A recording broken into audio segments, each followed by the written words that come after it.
Hi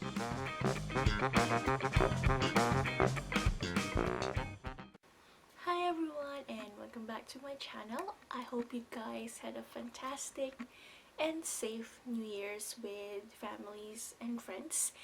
And speaking of New Year it is indeed in this channel, as there will be a few more episodes coming up after I shoot this video, and I'll probably time it again on a monthly basis, which I wasn't able to do last year. I missed a few months here and there. But anyway, to review last year's film photography experience, I do have a quick and summary up on my website. It's gonna be, the link's gonna be available somewhere this frame, as well as in this description box.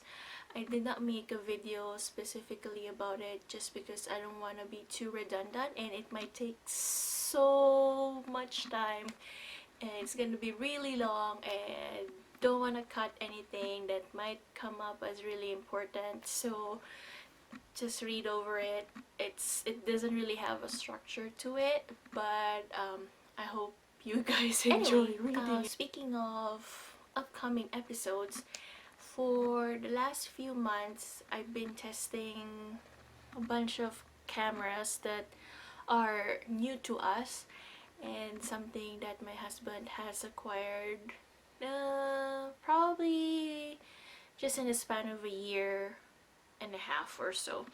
And one of them is actually a compact half frame camera, which is the Konica AA-35.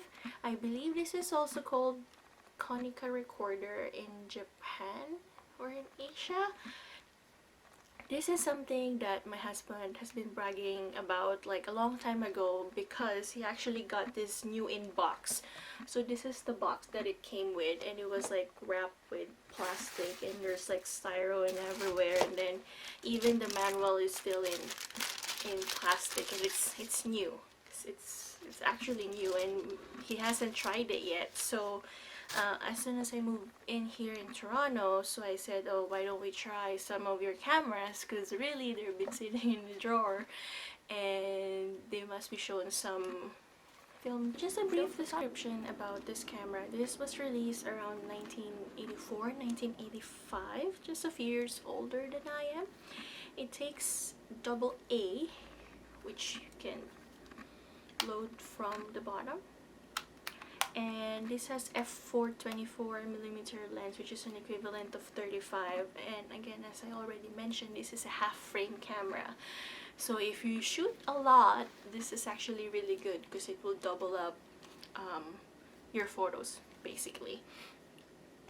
There is the shutter button right here, as well as the film counter, and then there's the built-in strap that you can use.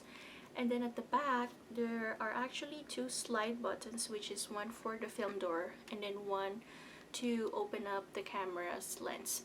And then here would be your viewfinder. So let me just open up that for you. So you slide it down.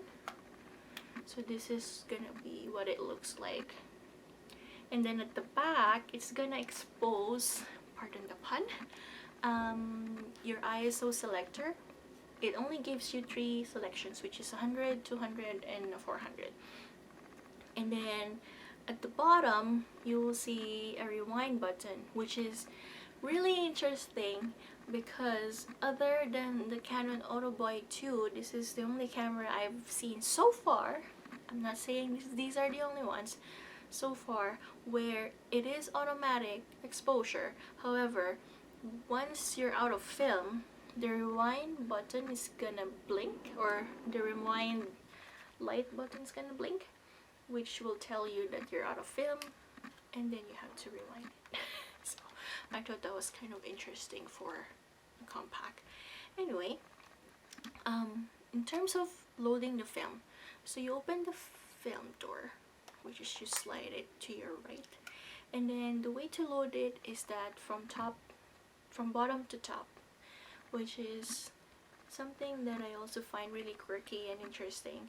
So you load your cartridge right here, and then you put your letter here, and then you have to take a picture, and then you should be good to go. So as for the design in general, I thought it was kind of really quirky. I mean, I mentioned all the fun stuff right there as well, and it's actually it looks really wide for a compact, but it's slim as well. I mean, relatively slim, as you can see. So it doesn't feel, it's kind of flat. So at first it was kind of hard to hold it in when you're taking a picture, and it's actually longer when you start to open up the lens. But with the strap, it makes it a little bit easier to handle. Slow is like F4. So I mean, I did try to put a 400 ISO on this one because of that. I am not sure how the photos will turn out if I shoot on a really bright day and put 100 on it. So I might do another test roll with that, but I'm gonna put some photos up. The link is gonna be available again in this frame for you guys to see how my test run turned out. So it is kind of grainy if you're gonna look at it, but the exposure wasn't too bad, especially that I shot indoors, and they were relatively sharp actually, but again, it was kind of grainy. Maybe has something to do with the film that I use, but again, I'm actually excited to do other test runs with this camera and see how the rest of the films will turn out. Again, I used a 400 ISO colored film on my first test roll, and I'm hoping to use more rolls with this. I actually got a few questions about this camera when I posted a picture over at Twitter last summer, and I found out that this is sort of kind of a cult camera-ish. I'm not too sure, but if you have information about this camera, or if you remember this from your childhood, or if your family members used to own this and have stories about it, feel free to share them down in the comment section, and I hope to see you next episode. Bye!